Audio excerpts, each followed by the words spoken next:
Hi everyone, and welcome to Tea with Lily. How are you all doing?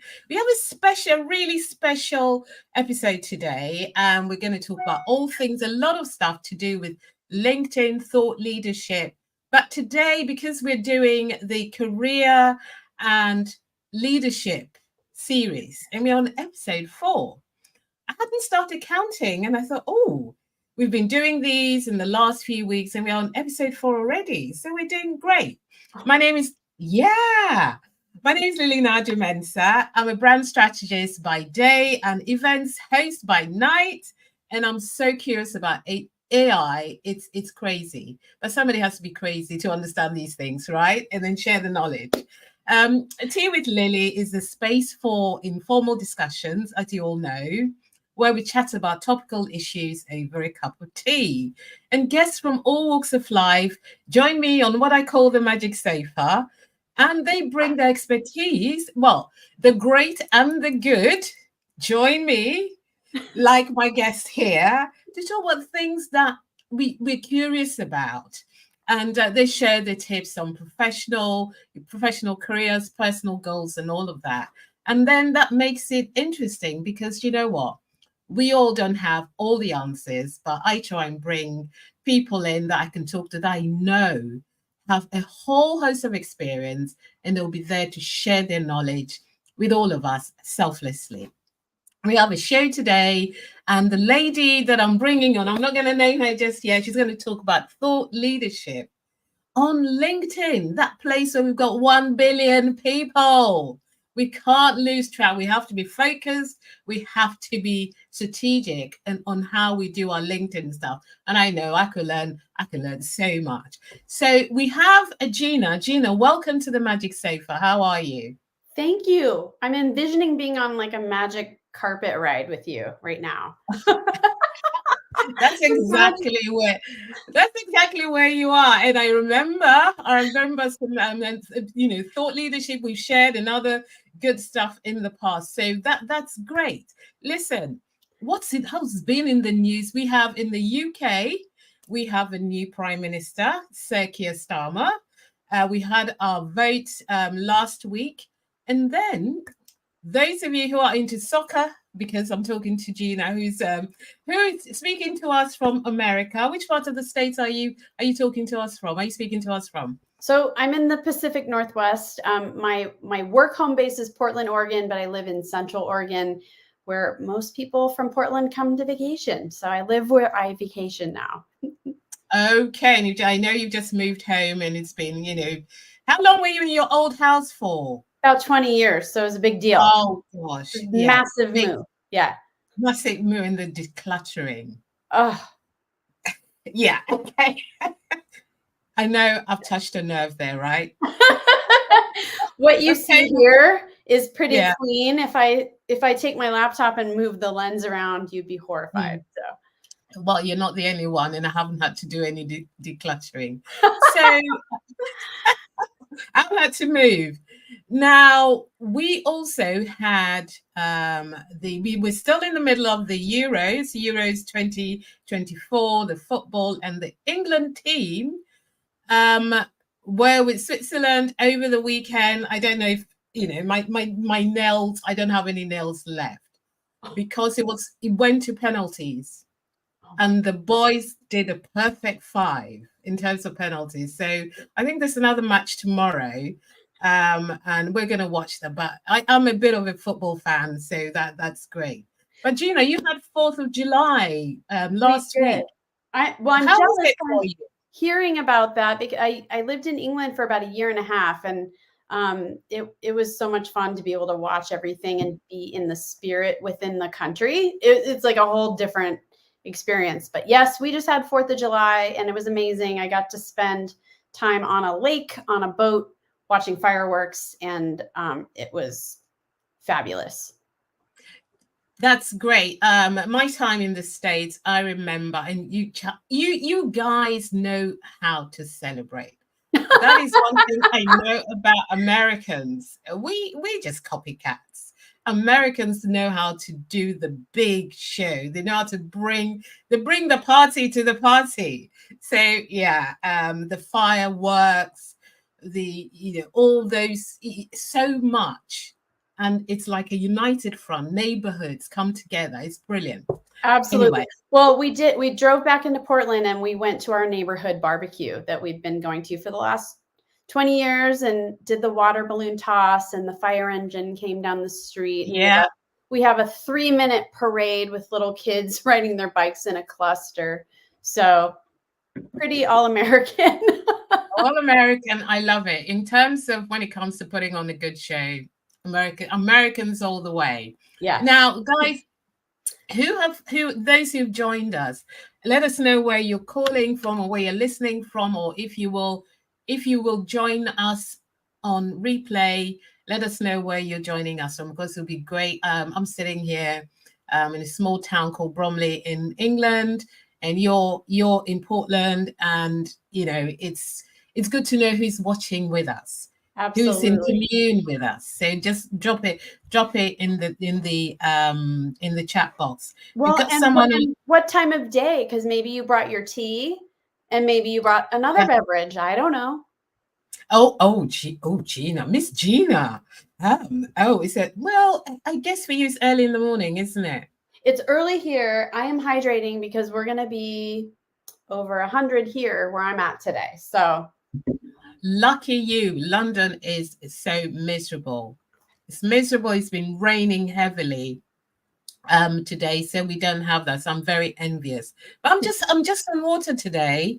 I'm on water right now, and so that's good. I love my other stuff too. So, but today I'm on water, and that's fantastic. So let's hear a little bit about Gina. I'm going to put my glasses back on. I do that on and off, on and off. I'm at that age. I'm allowed. I wish I brought mine, so you go ahead. Yes. So about Gina Riley. Gina brings expertise in HR, executive search, and interview skills to her career transition coaching. With her innovative program, Career Velocity, Gina expertly navigates leaders and executives through the intricate dynamics of career changes. I like the thing about career change as well. She is affiliated with Talent's Group Executive Search and Consulting, where she helped co-create and teach interview skills and talent selection training and led executive searches. Gina was named a 2024 LinkedIn Top Voice. Woo-hoo! I'm a blue badge. You have a blue, but you have to tell me how you do it. You're going to tell us all about it today. A Forbes Coaches Council contributor, a certified YouMap coach, a 2-time disruptive AI speaker, and a presenter at career industry conferences. Gina's consulting website features educational 5-part series, How Your Next Executive Role Finds You.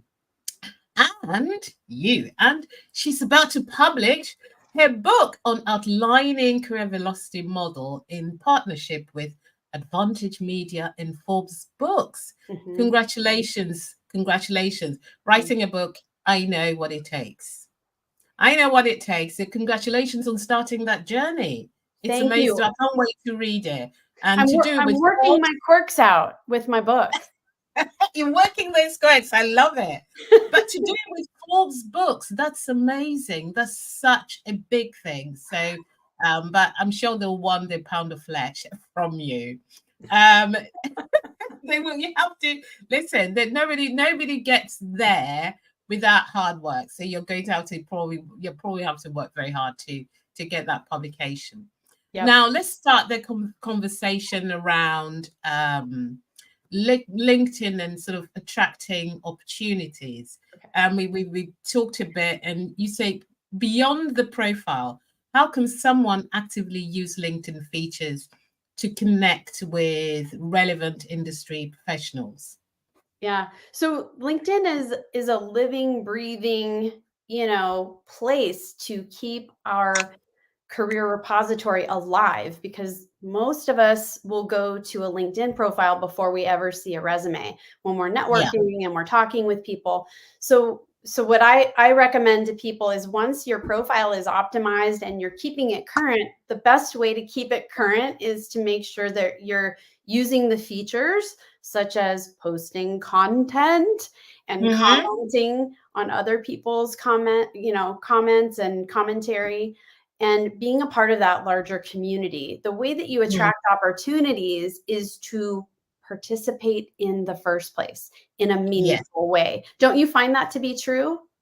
Absolutely. And another colleague of mine, or associate of mine, I don't know if it's true or not, because LinkedIn changes the algos at, it all the time. But they said that if you comment on someone's post before you send a post, they're likely to see it first and then comment. I don't know if that's true or not, because it changes.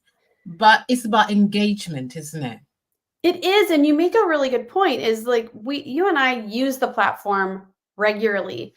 And there's people that I'm connected to who I call LinkedIn gurus. I'm part of like private paid for groups where it's not pods. It's like people that are informing you of the changes in those updates. And it's like a living community behind the scenes. Nobody works for LinkedIn. And so we're all kind of making guesses and assumptions about how the algorithm works and, what is advantageous today versus tomorrow. I can't keep up with it all, but tell you what, the one thing that you can do is show up consistently. And it doesn't have to be every single day. If you're, the people I'm serving are leaders and executives who are trying to make a job transition or a transition in their careers. And a lot of people don't have time to be here every day, but you don't have to. You have to be on here regularly so that people expect you to be here. Exactly. And I remember somebody mentioned again that all you need is about 10 minutes a day. I think that is absolutely sufficient to go on and check stuff. Yeah, check stuff out. And what a lot of people complain about the junk that they see in their feeds. Well, part of being on LinkedIn is training the algorithm to see what you want to see. And does it work perfectly? Yes. Of course not. But honestly, I'm not seeing some of the junk that people talk about, because I'm not pausing over political stuff. I'm not pausing over certain kinds of content that I don't have time for. I do not have time for it. So is it other career coaches and careers related content? Oh yeah. Absolutely. I am looking for my favorite authors and content creators, because I'm learning from them and I'm participating in their conversations as well as generating my own, right? Exactly. And actually, sometimes, not sometimes, most of the time, you get inspiration from those people that you're connected to, the stuff that they post as well. So it's not a waste of time just scrolling. I mean, I think Facebook, you can scroll over a time and thing, and that will be but I think with LinkedIn, they're learning opportunities there, and people forget that. That's where a lot of us go and learn from other coaches, other other professionals, because you could post something. I actually learned something today about the new video feature, because I remember on Saturday, I think I went somewhere, I was sitting on the train, I was just scrolling, and I thought, is this Instagram or TikTok? Oh, do you have the video feature? Okay. Video feature. So everybody, LinkedIn has brought a new, I knew what's coming, but I didn't realize that they started using it. Yeah. And it just shows small clips. So again, we're going off piece, but it's all here. We're all about sharing new information that we learn anyway. And video, short videos are going to take off. Short videos are going to take off. Absolutely. So if you're not in that game, guys, get with that program. Now, talking about personal branding, because I know that's one of your top things. You say such a buzzword, but can you elaborate on the long-term benefits of building a strong personal brand on LinkedIn? Right. A personal brand is really building the know, like, and trust factor in such a way that people are talking about you and able to speak for you and speak about you when you're not in the room, as Jeff Bezos famously said, right, about your brand. I think that people get very wrapped up around the axle about things like the elevator pitch, right? Things like that. I know you're eye rolling and I feel the same way. I had an internal eye roll just saying it. What I emphasize is putting more energy into your answer to tell me about yourself, because when we're putting our brand out there on purpose, we need to be able to crisply describe who we serve, how we do it, how it benefits other people, and what's our sharp focus, what's the sharp tool that we have in our toolkit that benefits other people, other companies. And so building your brand around just that as a foundation is really what I talk about a lot. And I've seen your work, and I know you as the lady that talks about executive presence. Executive presence, people under, they don't think about it. When you get to a certain level, there's a lot more about what you know. And what you know doesn't even matter anymore. It's how you show up, and that's exactly what you described. So, for a leader who's thinking of changing direction or doing something else, their presence is so important. Tell us how you would normally work with somebody who's trying to change and how they show up with that crisp and likable executive presence. Yeah, that's we got a lot to unpack there, my friend Lily. So executive presence is something that all of us can take with us, no matter our age or stage in our life and in our professional lives. My own sons, who are 22 now and 24, they can show up with presence, leadership presence, to exude confidence in other people about their ability to do whatever job that they have to get done, right? For leaders and executives, it's next level. And there's, approximately, gosh, what is it? It's about 20 different moving parts to executive presence, but there's 3 major things to attend to: your appearance, how you communicate, and how you act, which is gravitas. And so the first barrier that people have, the first barrier to entry, is appearance, unfortunately, because we make a judgment about other people in 3 seconds.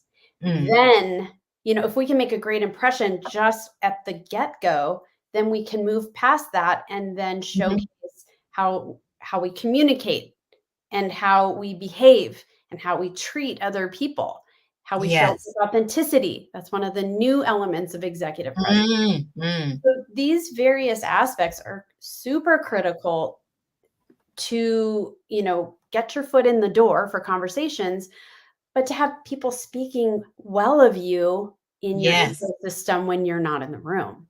It's so important. I totally agree with you that when you're not in the room, make sure somebody else is selling your brand for you, and it's what you leave behind. And I have told people, your personal brand is like your perfume. It lingers. It lingers. Your signature perfume. It lingers long after you've left the room. It's your signature perfume. Everybody knows that's the Gina perfume or that's the Lily perfume. It lingers it shouldn't overpower people either.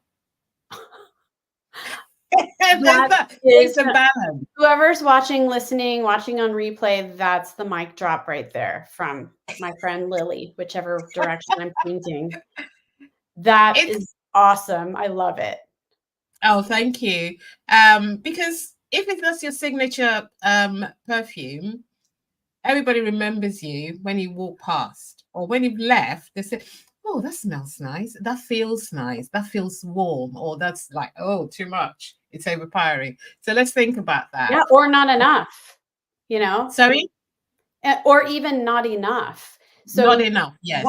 In the top 2 elements of executive presence, confidence and decisiveness are at the very top of all of the, all aspects of executive presence. And so not having that ability to make a decision when other people won't, that is a really important aspect to leadership. the leaders out there who are successful have had to be the naysayer and make a decision that other people weren't comfortable making. Yeah, exactly. And I don't like wishy-washy people. I'd rather somebody told me straight that this is what it is. If I had a boss, they'll say, this is what it is. I need you to do tell me what you need and I will make it happen. Wishy-washy can make teams feel, hiring managers, everybody feel a bit, again, unsure about the person that they're working with. Right. And that's not good for a team, is it?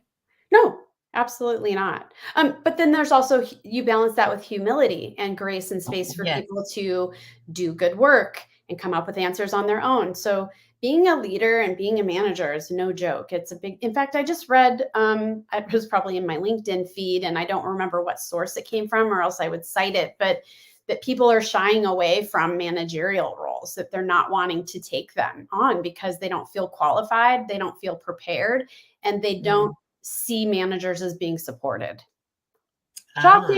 Shocking. And being a manager, it's like you're in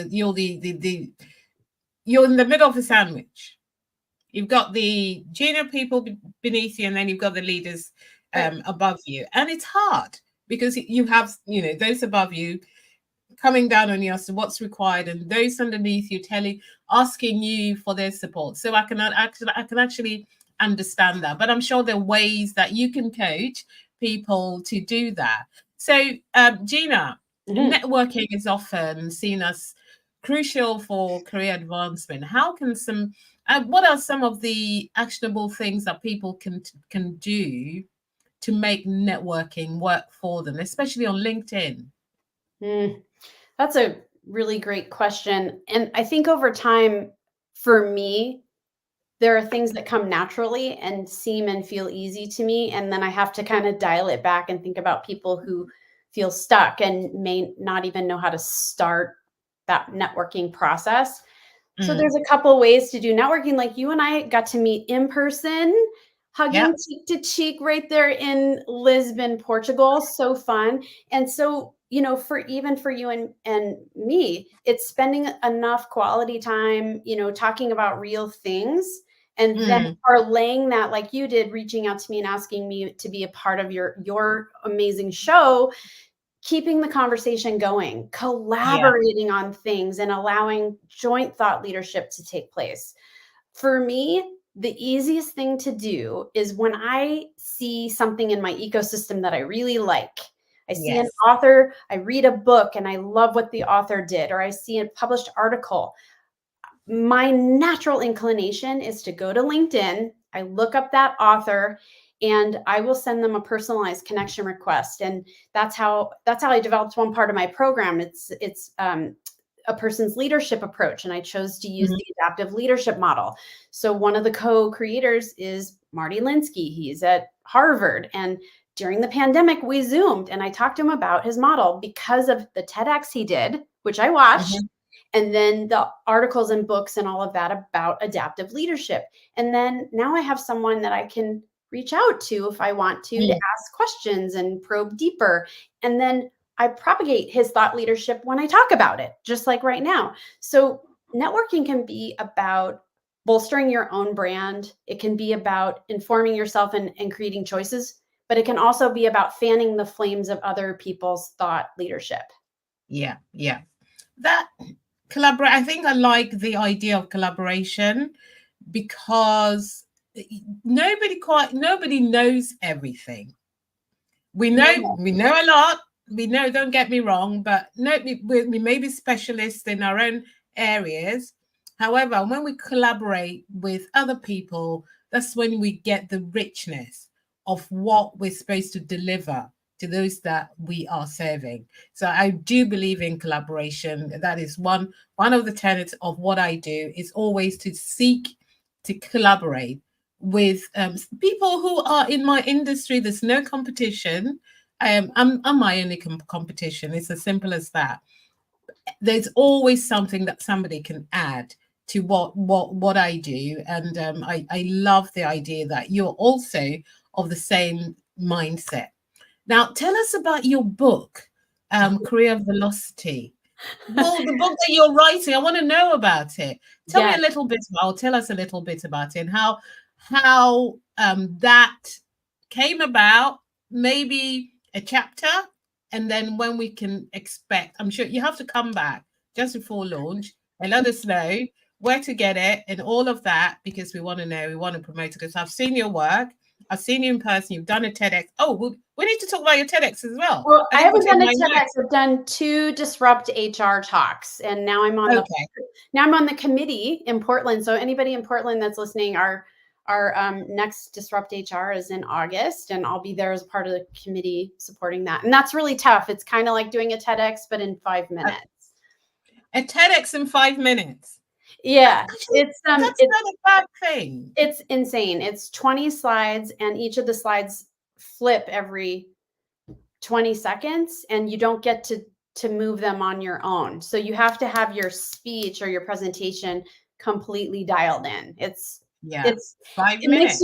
It'll make you sweat. It really I certainly will. But I want to know more about your book and some of the ideas in there. Yeah, I'm happy to share. Thank you for asking. So I created a 9-step program called Career Velocity, and that I'm working with leaders and executives through a career transition. And kind of like back to the beginning of our conversation, we were talking about not just thought leadership, but the unique value proposition as well. And so the first entire phase 1 through 5 is building the unique value proposition step by step by understanding your strengths, your leadership approach. What do you value? What are you going to say about yourself? What are the top things in your career history that create and the results you've created is all a part of that unique value proposition. And then also I'm helping people create their through line. Like, what are the themes and patterns of your career that you could quickly answer? Tell me about yourself. And say, repeatedly in my career, these are the things that I am known to do. I get tapped on the shoulder to transform a team in distress and get a product to market. Or most of my career, I have been a part of mergers, acquisitions, and divestitures. In fact, I have 100 to my credit, or whatever that is. And that is the conversation starter. So the book is taking people through my coaching model, like all the things I say verbally and all my exercises with people that I work, for a whole year with folks. And I'm distilling it down into basically a technical book, step by step, how to work through that to create your unique value proposition. All the things that you need to consider regarding resume development, LinkedIn development, interview prep, my favorite, job search strategy, and then a thought leadership strategy. So it all builds on each other. I call it the triangle model, where it's all building layer by layer. So I've got my first 5 chapters already in and met with my Forbes managing editor today, and I'm working diligently on chapter 6 right now. So out maybe February 25 is the goal. Great. And so how many chapters are we expecting? So it's nine chapters with the 9-step model, an intro, and then a conclusion. So I'm only halfway there. That is a plenty, because I'm sure you have the structure already. You have all of that. So now it's just the meat that you just need to put on the bones, but you've got it all up here. It's about having that, what I would call that discipline and time. It's time. I have discipline because, Lily, that if you're familiar with StrengthsFinder, I have a unique and rare strength called focus. Yes. My number 2. And when you have focus, you really can tune out the world and laser focus for hours and forget to eat, and make yourself get up to go to the bathroom kind of thing. And so I have that right now. I'm in the middle of summer where my husband is now a teacher and wanting me to go and play, and have fun. Yes, because he's off. And you're like, oh, I can have fun, but do you want me to finish the book on time? Yes. And I think once you've decided that you're going to do it, that focus is there. But I think sometimes, and you mentioned time, having that time to dedicate to that, as well as your own everyday work and your own family commitments, because it's just carving some time in your diary for a few months. That's not going to be your forever. That's great. We've got someone come in from LinkedIn. Let Lady Lily put her specs on. Hello again, Gina and Lily, from a wet and windy island. Such a great conversation and much food for thought. Good luck tomorrow night in the Euros, Lily, and belated birthday wishes to Gina. I'm looking forward to reading your book, Marie McNamara. Yeah. So thank you, Marie. Thank you very much. We appreciate that. And yes, with the Euros tomorrow night. All right. Thank you for the comment. The thing is, I can't see people's names, but she's put her name on there. Right. So, Gina, in terms of career development, or if somebody came to you with interview preparation, what sort of tips would you give them? Just the interview bit. Yeah, Oh, absolutely. You need to follow a structure and a formula for your stories. And a lot of my counterparts use different formulas, and I'm not here to say one of them is wrong. I'll share with you the one that I use and why. So I use the SOAR method, SOAR, which stands for, you need to write out a bullet about what was that situation or the context for the story. Give the listener a place to hang their hat. Okay, I'm with you, right? The second step is O for obstacles. What were the challenges in trying to do whatever it is that you were doing in the story? Yes. Why are you telling the story, right? A stands for actions. Now, for leaders and executives, there's two things that they need to account for. What did you lead? I did these things as the leader. I set the strategy. I brought the team together to work on the 5 deliverables, and guided the work, whatever that is. And then what did your team deliver on?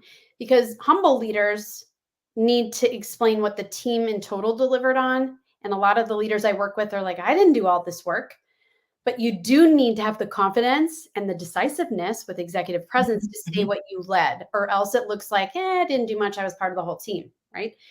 The fourth layer is results. Results. So you want to stick the landing and talk about what was the value that was brought.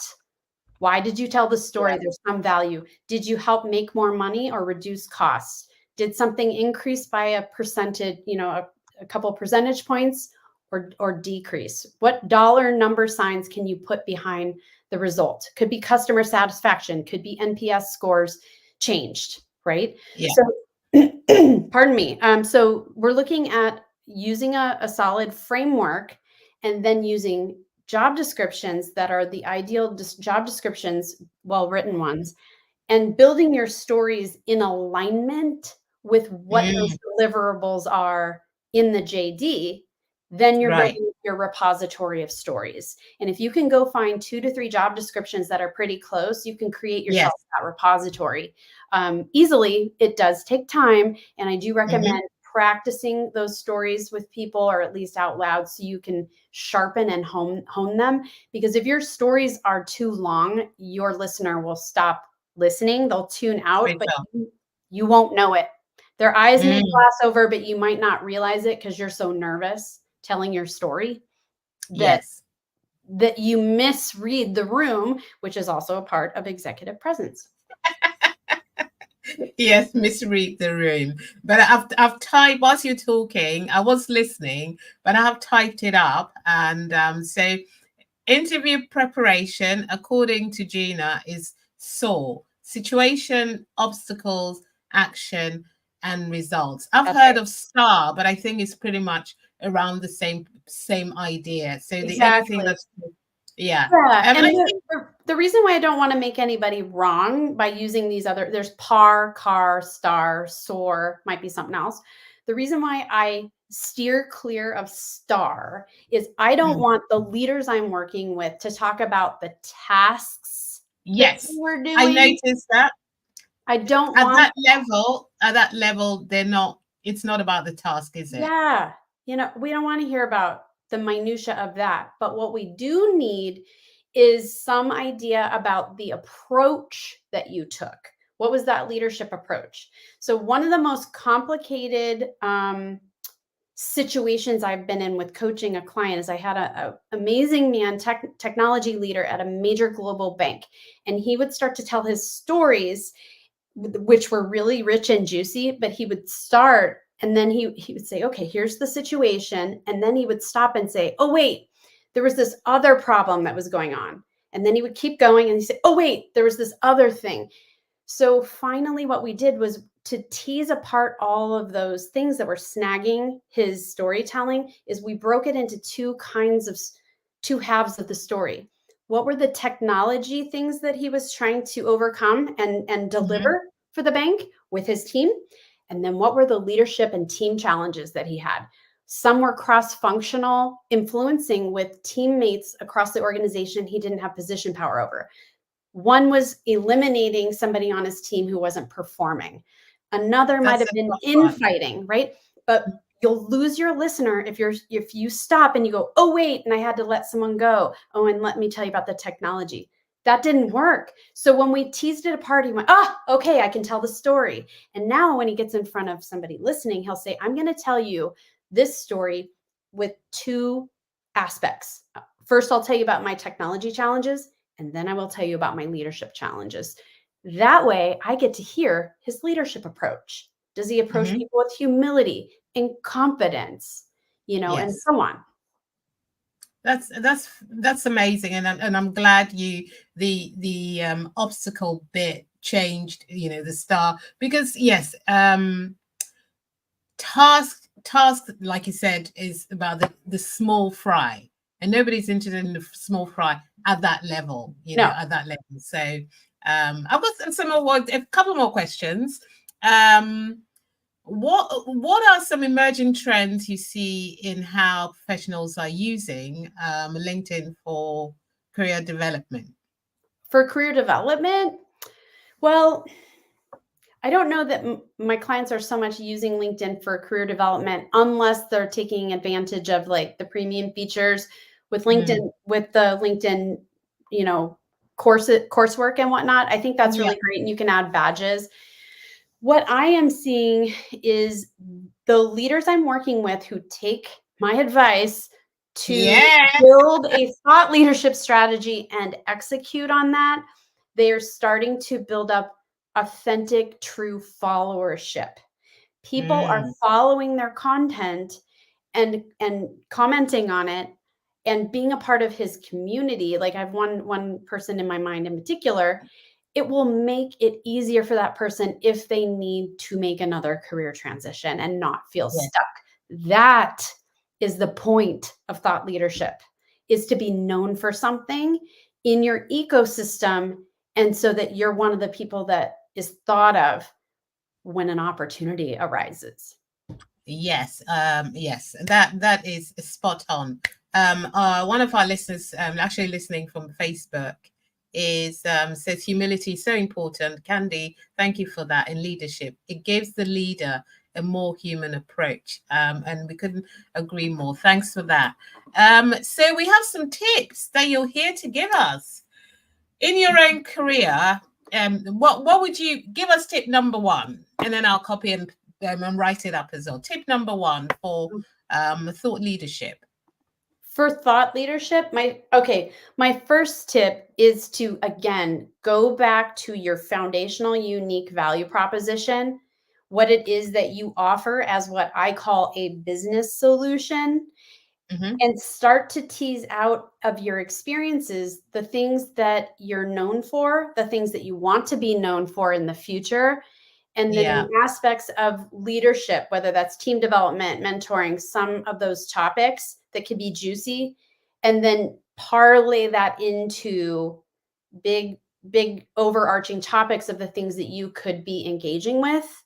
You could be culling articles and sharing those on those topics, or you could be creating your own organic content and inviting conversation through, LinkedIn posting, creating polls, etc. That was probably multiple tips, because that's how I think. That's the way I think, is like with my book, it's like the foundational things to get, you don't just jump typically onto LinkedIn and just start spewing thought leadership. If you have purpose behind it, and sometimes there's not a purpose. I've had some of my clients will do all these amazing things that are right in their lane of expertise. It might be continuous improvement. It might be about a specific industry, it might be resharing content about their current company. And then they'll throw in a personal one, Lily, like they'll do a selfie or one with their partner, or one of my clients loves dogs and takes puppies in. And when the mom, she'll have litters at her home and then adopt them all out. And so she'll do a picture with, those are the most viewed posts because people love puppies. People like to see people. And Gina, that is so important because LinkedIn is supposed to be this hard, wired place that nobody has a heart. It's just all brains and no heart. Absolutely. Who can live like that? I love it. One of my other clients at Thanksgiving here in America did a post featuring the famous Norman Rockwell image of the traditional family around the table and the turkey, and then did one side by side with an AI generated image of today's modern family. And everyone had there was differences there. There was like different kinds of couples and different color skin and, different things in that family that represent who we are today as people and not that Americana image. And it went over really well. It was a really sweet post. Okay. So thank you for that. Food for thought, which is about own your own career. Well, I was going to say another thing, but let's say this is a family show, right? Oh dear. So what's tip number 2? Oh my gosh. I love what you started to say there in the comments is when you post, you don't need to know everything about that topic, and you don't need to write everything all in one post.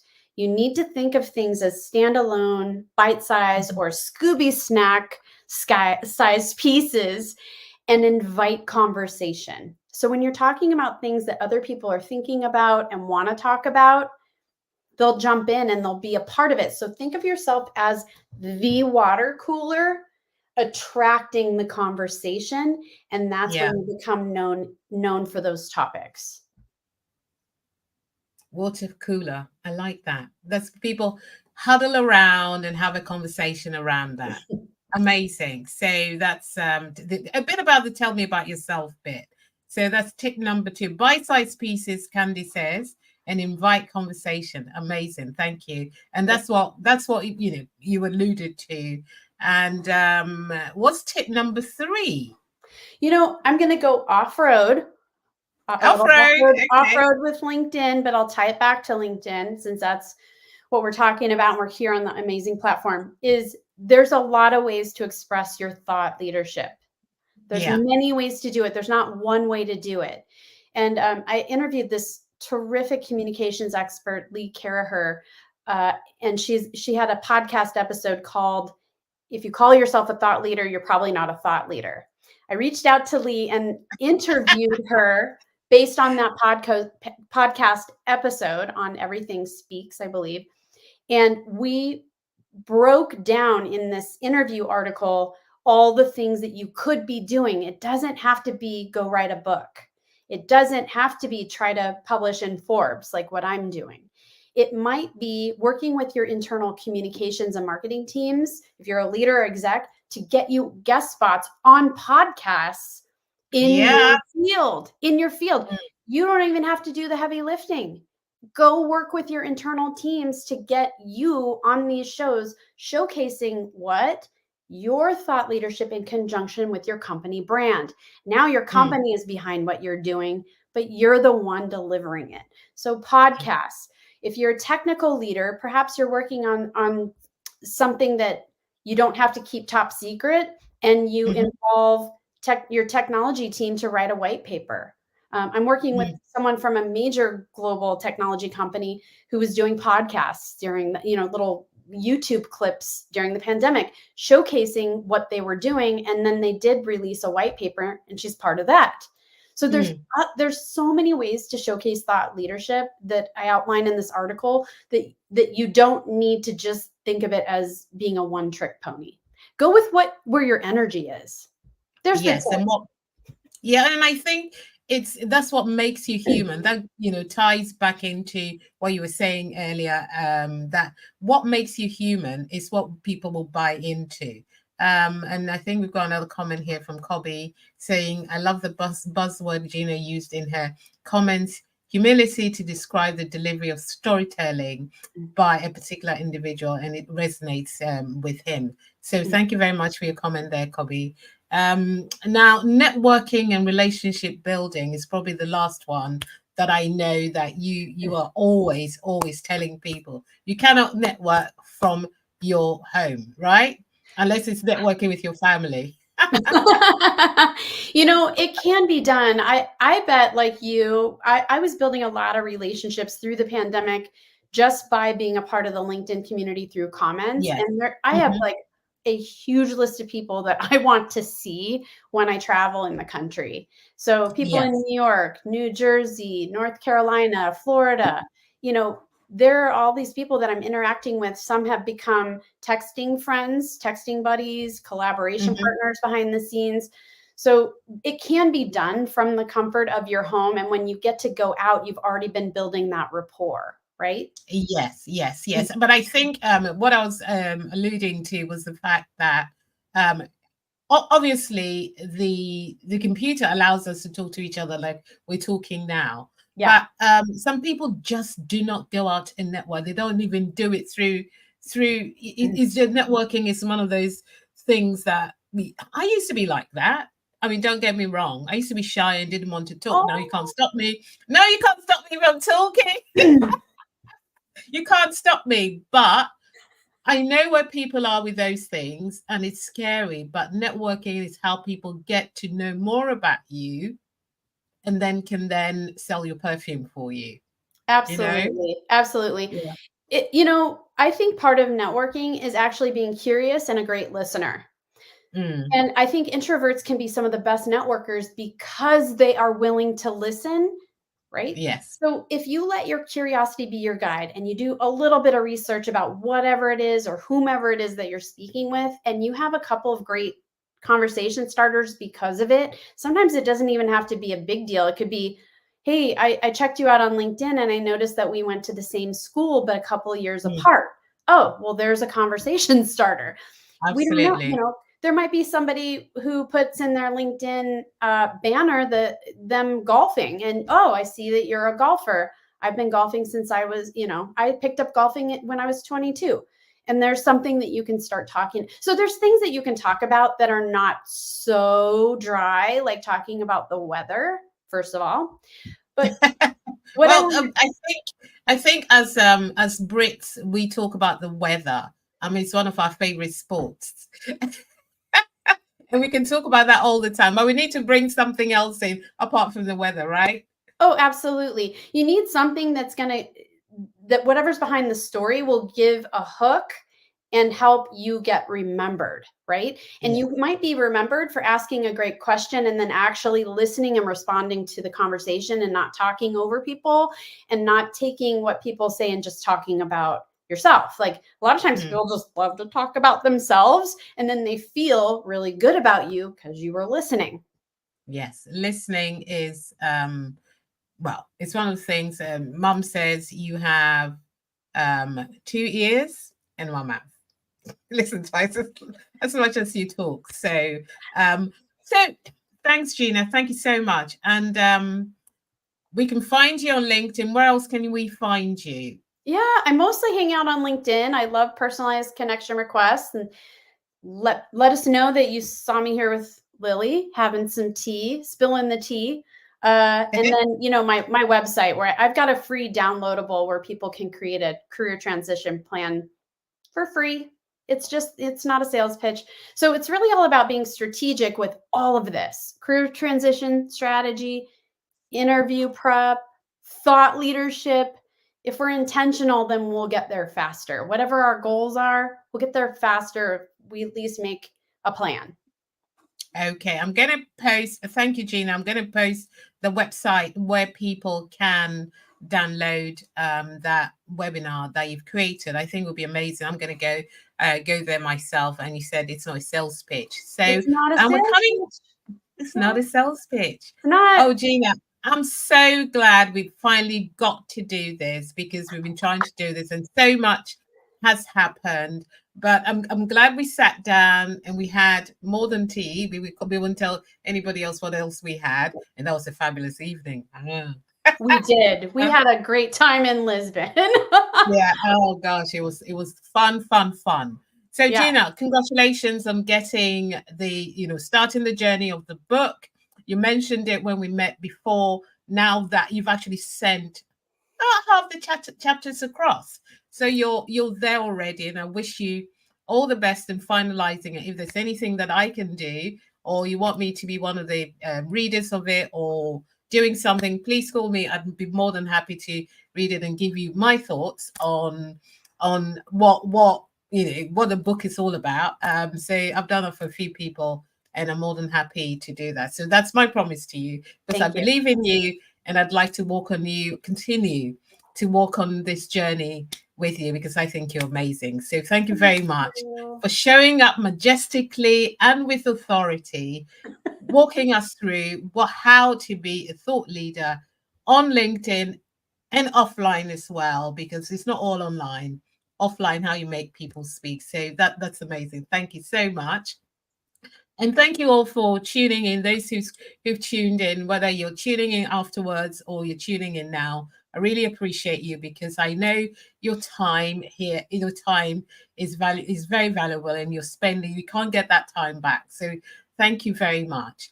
One thing I'd like to announce now is that I'm going to start doing tea with Lily a lot earlier in the day, because it fits my family commitments. And I think sometimes we have to change things. So I'm announcing that going forward, it will be at lunchtime, UK time. But you might be asleep then, wouldn't you?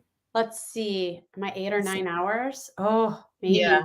I have to make a special one for those on the West Coast, I guess. Might be 3 or 4 in the morning. Yeah. Well, if you want to get up and speak to me, right? 3 or 4 in the morning. No. No. I don't know if you remember what I was like in the morning, but it takes a couple cups of I wouldn't dare. But I think that fits better with my family commitments. So I'm going to switch to lunchtime. So I'm just warning everybody, if you don't see me in the evening, I've switched to lunchtime. And it's also a test to see how people engage with the content. Yeah. And for everybody else, I found another love of AI. I'm going to clip some of this. It's called Opus. Is it Opus Plus? Opus Clips. Yeah. Yeah, that's my new love. I found a love. So that's my new love. Yeah. I'm gonna change, and then I'll send you the clips afterwards to see what you can do with it. So I love it. Everybody, thank you so much again. Thank you to Miss Gina Riley. Gina is the lady that forced me to go live without any notes in Lisbon. I did, didn't I? I goaded you. I know, but I loved it. It was such fun. So thanks very much. We'll speak again. And everybody else who's watching, look after yourself, and may everything that you wish for be the least that you receive. Take care now, and bye for now.